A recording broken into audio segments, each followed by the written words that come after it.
Ги гледате вестите на Сител. Во студиото со вас, Славица Арсова. Добар ден и добре дојдовте. На почеток на вестите гледаме кои настани го одбележаа денот.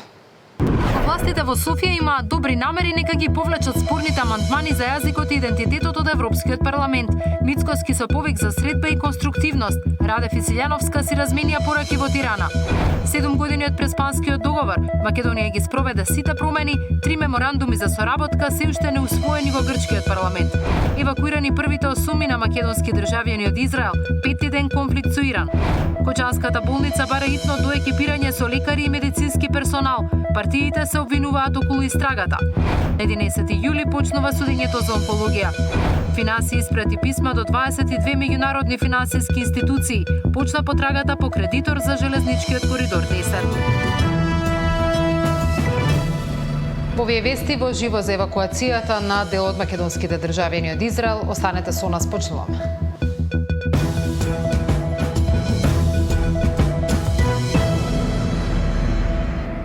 Во пресрет на извештајот за Македонија во Европскиот парламент и можната средба со бугарската страна на маргините на самитот на НАТО во Хаг, премиерот Мицкоски испраќа повик до Софија за конструктивен диалог. Тој ги повикува бугарските европратеници да ги повлечат спорните амандмани за македонскиот јазик и идентитет, а како гест на добрососедство бара и повторно активирање на темата за коридорот 8. Од Софија пак председателот Радев тврди дека нема отворени билатерални прашања, а интеграцијата на Македонија зависи, како што вели, само од исполнувањето на европските стандарди. Македонија не треба да биде жртва на идентитетски прашања, бидејќи тие се надвор од секоја преговарачка рамка, вели председателката Силјановска-Давкова од Тирана по пораките на Радев дека тие никогаш не поставувале вето за интеграциите на Македонија. Иако не сакаше директно да ја коментира неговата изјава, вели дека таквата реплика не била за Македонија, туку за Европската Унија, која треба да покаже дека нема поважна политика од проширувањето.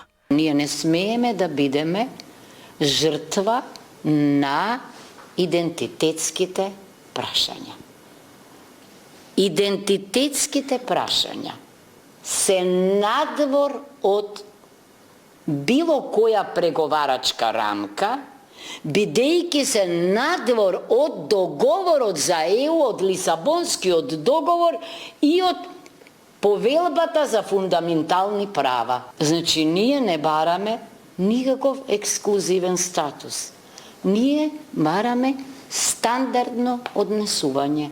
Премиерот Мицкоски не верува во искрени намери на Бугарија. Ги повика бугарските државници, ако навистина посакуваат придвижување на интеграциите за Македонија, на гласањето за извештај од следната недела да ги повлечат амандманите со кои се оспорува македонскиот идентитет и да прифатат средба во Хаг. Нашите стари рекле, помалку слушај што зборат, повеќе гледај што работат. Еве имаме таква можност да покажа тоа што го зборат на 24 јуни на Комисијата за надворешни работи при Европскиот парламент АФЕТ се наоѓа извештајот во кој што очекувам бугарските членови на Европскиот парламент да ги повлечат амандманите во кои што бараат македонскиот многовековен идентитет и јазик да се додефинираат со зборчето сегашен или презент и во рамките на европскиот дух да биде усвоен тој извештај, а потоа и патоказот за малцински права кој што многу скоро ќе биде на дневен ред. Шефот на македонската дипломатија од Будимпешта испрати порака и до Софија и до Брисел дека македонскиот народ ја има платено цената на трпение и компромиси. The Macedonian people have paid the price of patience and of compromise. But there are lines we will not cross because they define who we are. Our language, our identity, and our cultural and historical continuity are not negotiable. They are the soul of our nation. This is not a posture of defiance. It is a posture of self-respect. Радев пак на заедничката пресконференција со Силјановска од самитот во Тирана порача дека Бугарија никогаш не поставила услови за полноправното членство на Македонија во Европската Унија, туку бара да се спроведе договореното. Тук не става въпрос за нерешени двустранни отношения. Не става въпрос за налагане на вето или спиране на процеса, изпънка от някоя съседна страна. Напротив, На всички е ясно, че от Европейският консенсус от 2022 година става въпрос за вътрешни предизвикателства, свързани с правата на човека и върховенството на правото. Покрај ваквите пораки нема потврда дека Бугарија е подготвена да седне на маса со Македонија во Хаг. При евентуална средба, таа ќе се одвива на ниво председател-премиер, откако соседите одлучија наместо Раде во Хаг да го испратат премиерот Желјасков. Ивана Соколовиќ, Најдова, Сител телевизија. 7 години по подпишувањето на историскиот договор од Преспа, со кој се стави крај на деценискиот спор за името меѓу Македонија и Грција, надеждите за европската интеграција се уште не се остварени. Договорот, кој се сметаше за пресвртница и чин на компромис, ја стабилизираше билатералната комуникација меѓу двете земји, овозможи членство во НАТО, но не донесе посакуван забрзан напредок кон членство во Европската унија. На 17 јуни 2018 година во селото Нивици или Псарадес, крај Преспанското езеро, тогашните шефови на дипломатијата Никола Димитров и Никос Кодзијас го подпишаа договорот од Преспа во присуство на премиерите Зоран Заев и Алексис Ципрас, медијаторот Нимиц и високи представници на Европската унија. Договорот формално стапи во сила на 12 февруари 2019 година. Со него Република Македонија се преименува во Република Северна Македонија. Државјанството доби формулација македонско _, државјанин на Република Северна Македонија, а јазикот беше признат како македонски. Македонија исполни голем дел од договорените обврски, од уставни измени, промени на официјални ознаки и документи, прилагодување на институционалните имиња. Сепак, 3 билатерални меморандуми за соработка се уште чекаат ратификација во грчкиот парламент. Иако политичкиот диалог меѓу актуелните влади на Скопје и Атина е ограничен, до сега не се одржала билатерална средба ниту меѓу премиерите Мицкоски и Мицотакис, ниту меѓу председателите, економската соработка напредува. Договорот за гасен интерконектор, како и почетокот на изградбата на граничниот премин Маркова Нога Лемос се охрабрувачки сигнали.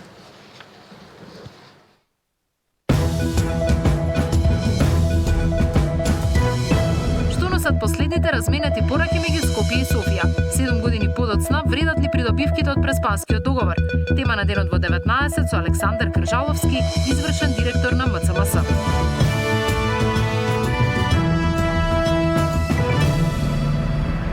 Првите 8 македонски државјани беа евакуирани од Израел и се очекува вечерва да пристигнат во земјава. Во услови на влошена безбедносна состојба, тие утрово како дел од конвој по копнен пат беа пренесени до границата со Египет, од каде се упатија кон Шарм ел Шејк, за потоа да бидат транспортирани со владиниот авион назад во земјава. Мирјана Давидовска известува за ова. Мирјана, кои се деталите за оваа евакуација, но и што се случува со преостанатите 20 македонски државјани кои се на територијата на Израел, но засега не се знае дали и тие ќе бидат евакуирани? Сази пред околу 1 час од Скопскиот аеродром полета владиниот авион кон Египет за да ги преземе овие 8 државјани кои што веќе беа евакуирани од Израел. Станува збор за 4 возрастни лица и 4 деца, од кои што едното е бебе. Тие се очекува некаде во попладневните часови да се качат во владиниот авион, а веќе вечерва безбедно да бидат донесени дома во Македонија. Ова е првиот конвој со македонски државјани и да, има уште 20 македонски државјани кои што стапиле во контакт за да побараат помош од Министерството за надворешни работи, но засега нема информација дали за нив ќе се направи ваков авионски транспорт, бидејќи тие според првичните информации изјавиле дека ќе чекаат редовна авионска линија да се воспостави од Тел Авив за да заминат назад кон дома. Ова се засега последните детали од владата. Во продолжение предлагам да го погледнеме прилогот. 8 македонски државјани се евакуирани од Израел. Првиот конвој со македонски државјани утрово го напуштија Тел Авив. По копнен пат се спроведени на безбедно место на границата со Египет, од каде ќе бидат преземени за летот кон Македонија. Владиниот авион се упати кон Египет, а македонските државјани се очекува вечерва да пристигнат дома. Последните 2 дена сме во комуникација со Министерството за надворешни работи за да ги извлечеме нашите луѓе кои што се наоѓаат во Израел после наоѓањето на безбедносната точка, односно безбедносно место од каде можат да се излечат истите. Авионот полета во 15 часот, би требало да стигне некаде во 17:30 во Египет, каде што имаме 4 возрастни лица, 3 деца и 1 бебе, кои би требало по она што чекаме дозвола од Египет да полетаат некаде 18:40 од Египет према Македонија, практично некаде околу 21 часот луѓето би слетеле назад во Македонија. Од МНР велат ова е првата група македонски државјани кои побарале да бидат евакуирани од Израел. Во постојана комуникација се и со останатите 20 кои се пријавиле во МНР, но одлучиле да чекаат да се воспостави редовен авионски сообраќај од Тел Авив за да се вратат во Македонија. Македонската амбасада во Тел Авив се наоѓа на безбедна локација и засега нема намера за евакуација на дипломати од ДКП-ата. До овој момент нема информации за македонци во Иран кои бараат никаква помош. Мирјана Давидовска, Сител телевизија. Израел и Иран пети ден поред разменуваат воздушни напади со жртви и штети од двете страни. Ескалацијата предизвика итна реакција од американскиот претседател Доналд Трамп, кој повика на евакуација на Техеран и најави итен состанок на Советот за национална безбедност. Раното заминување на Трамп и од самитот на Г7, но и реакциите од светските лидери укажуваат на опасност од поширок регионален конфликт, а повиците за прекин на огнот се уште не најдуваат на одговор. Небото над Блискиот Исток не се смирува пети ден. Израел и Иран продолжуваат со воздушни напади едни кон други. Иранската армија тврди дека со ракети го погодила Центарот за воено разузнавање на израелски Мосад, а израелските одбранбени сили пак објавија дека го убиле воениот шеф на иранскиот генералштаб, кој беше на функција 5 дена по убиството на неговиот претходник. И двете земји тврдат дека атакуваат само на воени цели. Израелците најавија дека ќе продолжат со напади додека не се отстрани заканата од нуклеарна програма. Иранците пак негираат дека развиваат нуклеарно оружје. Повторувам дека Исламската република Иран не развива капацитети за нуклеарно оружје, но исто така Иран нема да ги занемари правата на својот народ и нивната потреба за пристап до мирна нуклеарна енергија. בהמשך ביצוע פשעי מלחמה וירי טילים לעבר אזרחי ישראל. כדאי שיזכור מה עלה בגורלו של הדיקטטור במדינה השכנה לאיראן שהלך בדרך הזאת נגד מדינת ישראל. אני קורא לתושבי טהרן להתפנות מאותם מקומות בהתאם להנחיות דובר צה"ל בפרסית לשם הגנתם. Американскиот претседател бара вистински крај на нуклеарната програма, а не прекин на огнот. Ги повика граѓаните да се евакуираат од Техеран. I've been negotiating. I told them to do the deal. They should have done the deal. The cities have been blown to pieces and lost a lot of people. They should have done the deal. I told them do the deal. So I don't know. I'm not too much in the mood to negotiate now. Remember, Iran cannot have a nuclear weapon. It's very simple. We don't have to go too deep into it. They just can't have a nuclear weapon. Кина пак смета дека Трамп долева масло во огнот во конфликтот помеѓу Израел и Иран. Против нуклеарна програма во Иран е и Европската Унија, но инсистираат на деескалација. We all agreed the urgent need for de-escalation. Iran cannot have a nuclear bomb and diplomacy is the solution to prevent this. And EU will play its part. Илјадници луѓе во двете држави останаа без домови. Расте тензијата на улиците во Техеран, Тел Авив, но и во останатите градови на Блискиот Исток. Странските државјани кои се затекнаа таму бараат начин итно да се евакуираат. It was an opportunity to experience the challenges that the world is experiencing, that Israel is trying to do and resolve with regards to the situation in the Middle East. And I'm happy to be going back, but sad at the same time to leave my friends behind. Над 600 странци пак избегале од Иран во Азербејџан. Александар Динев, Сител телевизија. Кочанската болница бара итно до екипирање со лекари и медицински персонал. Партиите се обвинуваат околу истрагата. На 11 јули почнува судењето за онкологија.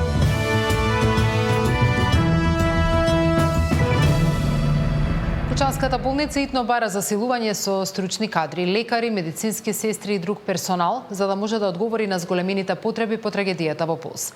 Таму веќе еден месец се одвива рехабилитација на повредените, а директорката поднесе барање до Министерството за здравство за вработување на нови 20 лица. Министерот Алију при вчерашната посета се уверил во недостатокот на кадар и разговарал со дел од повредените во болницата. Пристигнува нова медицинска опрема и креми за третман на лузни, а првата група за рехабилитација на Пониква треба да замине во петок. Лекари, медицински сестри и останат персонали се неопходни на Кочанската болница за да одговори на потребите. Директорката на здравствената установа, каде веќе 1 месец одат на рехабилитација повредени од пожарот во Пулс, веќе доставила барање за вработување до Министерството за здравство. А дека кубурат со кадар вчера се уверил и Азир Алиу, кој беше во посета на Кочани. Претходно се направи разговор со стручниот колегиум, со раководителите на одделите за потребите на секој оддел поединечно, за да може да функционира непречено болницата во следниот период. 4 лекари на општа медицина, 8 медицински сестри, 20 физиотерапевти. Тоа е најнеопходното во моментот, кој што ни е најнеопходно. Дел од повредените вчера лично на министерот Алиу и директорот на Фондот за здравствено осигурување. Им кажале дел од потребите и прашале како да остварат одредени права. Веќе утре во болницата ќе стигне поголема количина на креми кои според директорката им се неопходни за лузните, а првата група ја добила и компресивната облека. Договорот со представниците од компанијата од Германија и од представништвото од Бугарија дека тие ќе дојдат следен пат за 2 до 3 недели. И треба да им дадеме повратни информации за искуството на повредените, значи какво искуство имаат, дали некаде се појавува, значи оток, дали им се појавува, бидејќи има и корекција, би следувало и корекција за вториот пар кој што треба да се изработи. Рехабилитацијата во Пониква ќе стартува во петок и таму ќе имаат и медицинска и психолошка подршка.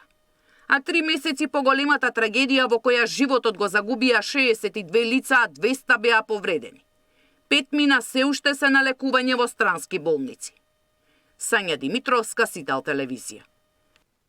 Sada само со нови обвинувања дека политичкиот врв штител полициски функционери. Од партијата најавуваат нова серија обелоденувања под наслов Вистината за Кочани 2 и прашуваат дали ВМРО ДПМН е примала донација од осомничени поврзани со случајот. Ке каже ли ВМРО ДПМН колку пари во форма на донации земале од осомничените од Пулс? Правда за Кочани мора да има. За Кочани, за жртвите, за семејствата, за правната држава. Директорот на Бирото за јавна безбедност Јанев треба да одговара кривично по закон и хиерархија. Министерот за внатрешни работи Панче Тошковски мора веднаш да понесе неотповиклива оставка. Безизно повлекување, секоја истрага е компрометирана, секоја правда е селективна, како и досега. ВМРО ДПМН реагираше на пресконференцијата, велејќи дека обвинувањата на опозицијската партија всушност се злоупотреба на трагедијата во Кочани за политички поени. СДСМ мора да престане да ја политизира трагедијата, за разлика од нивното време кога беа и влада и обвинители и суди, денес институциите се оставени самостојно да си ја вршат работата, без политички притисок, наведуваат од партијата. Според нив истрагата е независна и правдата ќе биде исполнета, а судиите и обвинителите кои го водат случајот се поставени токму во време на СДСМ. Самајдуи. Новата изборна формула за независните кандидатури ги разбранува политичките води. Наместо процентуален праг, сега ќе се применува скалес систем на потписи, што за град Скопје значи минимум од 3500 граѓански потписи. По укинувањето на досегашните одредби од Уставниот суд, собранието ги финализираше измените на изборниот законник. Поддржани од владачката коалиција, од СДСМ, но со спротивставување од ДУИ и од Левица, законските измени треба да се најдат на гласање во вторник. Граѓанските организации најавуваат нова представка до Уставниот суд и бараат 10-кратно намалување на прагот за учествување на независните кандидати на локалните избори. 3500 потписи ќе бидат потребни за независна кандидатура за град Скопје на локалните избори. Собранието ја заврши расправата за измените на изборниот законник. Наместо процентуално, сега потребната поддршка од граѓански потписи за независните кандидатури ќе се одредува скалесто. Измените доаѓаат од како минатиот месец Уставниот суд ги укина одредбите кои предвидуваа за учество на изборите независните кандидати да мора да соберат потписи од 1% од запишаните избирачи во конкретната општина. Од ВМРО ДПМН велат дека без овие измени независните кандидати нема да може да учествуваат на изборите, бидејќи за оваа процедура нема да има законско решение. Таа правна празнина ќе остане и очигледно вие не сакате независни листи да може да се кандидираат на овие избори. И сега повикувате да има вклученост на сите заинтересирани во изборите, оние што имаат независни листи, политичките партии секако, ама не дозволувате таа правна празнина да ја надминеме. Тоа произлегува од минатиот изборен законник, кој што го гласавме исто консензуално во ова собрание, на кој што сме подпишани јас, тогашниот координатор Мартин Костовски и Арбер Адеми, представник од ДУИ. Измените дојдоа како заеднички предлог од владеачката коалиција, добија поддршка и од СДСМ. Против се само ДУИ и Левица. Од ДУИ се противат дека законот се носи без консензус, а нивните забелешки не били имплементирани во решението. Левица бара измени на изборниот законник кои ќе се базираат на промена на изборниот модел. Нашите забелешки се во врска со начинот и практиките со кои се сака да се промени измени, значи изборниот законник. Истакнавме дека историски измените во изборниот законник во нашата земја се врз основа на поширок консензус со помош на сите политички сили, како на мнозинството, така и на опозицијата. Овој консензус реално беше столб на довербата на изборните процеси и гаранција за зачувување на демократската стабилност. Овој пат, за прв пат, значи гледаме една иницијатива, отворена иницијатива да се изменат правилата за изборниот законник, односно за избори се без политички консензус и без да се опфати опозицијата. Со негирањето на потребата за измена на изборниот законник во насока на воведување на една изборна единица, оваа власт покрај своите ветувања го погази активното избирачко право на незините граѓани. Од друга страна, со овие измени сега го напаѓа пасивното избирачко право на незините граѓани, тоест можноста да се кандидираат, да бидат избрани и да ги представуваат своите граѓани кои ќе дадат нивната поддршка. Собраниски извори за Сител велат дека за овој предлог закон собранието веројатно ќе гласа во вторник, за кога веќе има закажано собраниска седница. За да поминат измените на мнозинството ќе му треба 61 гласи малба дентер, кој нема да биде проблем да го обезбеди.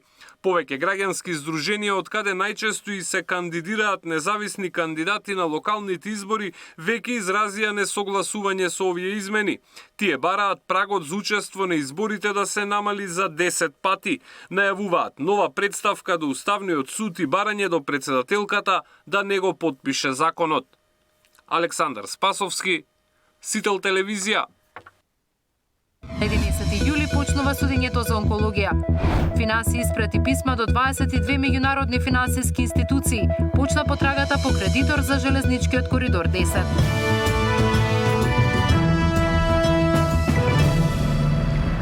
Во Основниот кривичен суд Скопје, во големата судница пред судиката Снежана Марковска, на 11 јули ќе почне судскиот процес против четворица лекари од клиниката за онкологија, обвинети за несоодветно лекување на пациенти во периодот од 2018 до 2022 година.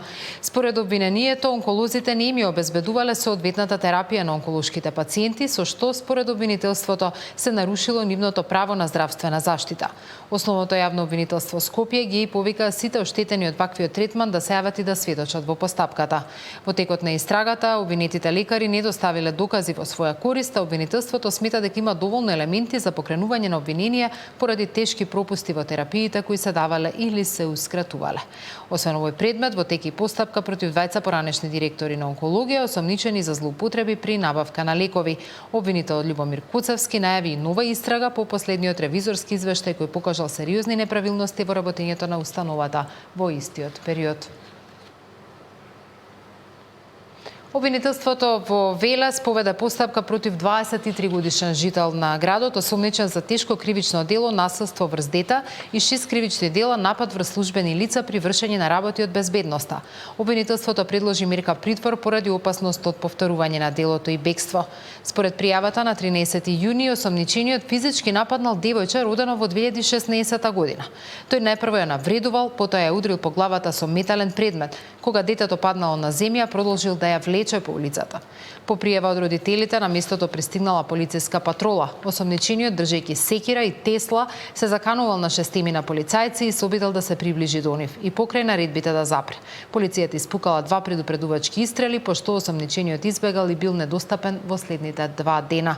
По неговото приведување, тој повторно упатил закани кон полициските службеници. Обвинителството смета дека постои реална опасност тој да ги доврши делата и предложи притвор како мерка за обезбедување на неговото присуство во понатамошната постапка.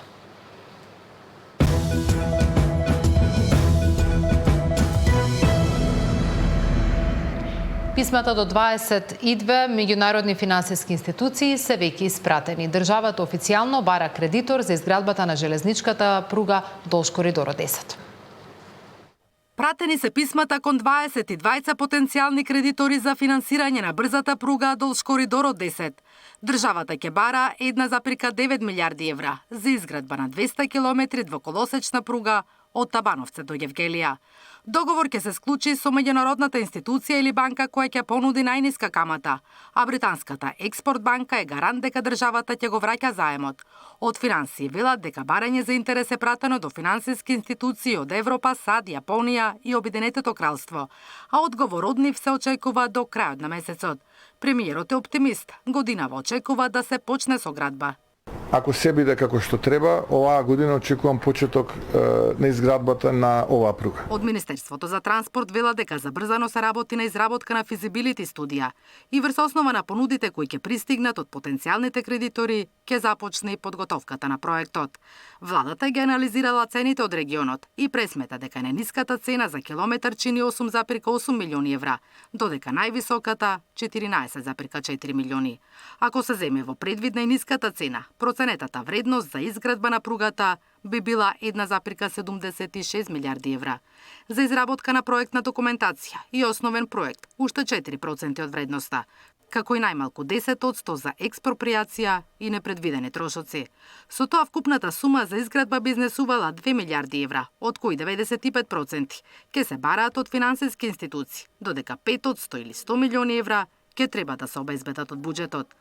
Покрај пруга, премиерот најавува интензивна градежна офанзива и на автопатиштата во вториот и третиот квартал. Во моментов се градат 4 автопатски делници во должина од 150 километри, како и еден експресен пат. Инаку првите 4 месеци реализација на автопатите споредено со минатата година 4 пати поголема. А очекувам да биде 8 пати поголема во вториот и во третиот квартал. Во фаза на предквалификација е Покојчани Кичево. И тука го задвиживме процесот. Тетово Гостивар исто така е отворен поголем фронт, некои 10 до 15 километра и имотно правно и трасирана е трасата. На 10 јули ќе биде пуштена делницата Врбјан и Охрид со исклучок кај Ботун, каде треба да се санира свлечиштето, а во целост автопат од Кичево Охрид ќе биде пуштен во потреба крајот на 2026-та или почетокот на 27-та. Интензивно се гради и на останатите делници. Наташа Мерсовска, Сител телевизија. Нови мерки на поведок. Премиерот најави дека владата многу скоро ќе излезе со предлог решение за ублажување на растот на цените на прехранбените производи. Без да открие детали, тој порача дека се работи на сериозен пристап во консултација со експерти и деловни чинители.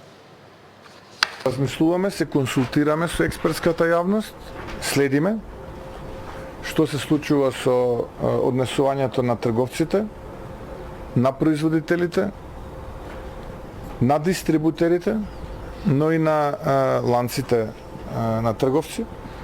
Така што ова е еден сериозен процес во кој што сериозно навлегуваме и мислам дека многу скоро ќе излеземе со предлог решение. Кога? По периодов. Темите од меѓународната политика во тема на денот ќе ги разговарам со директорот на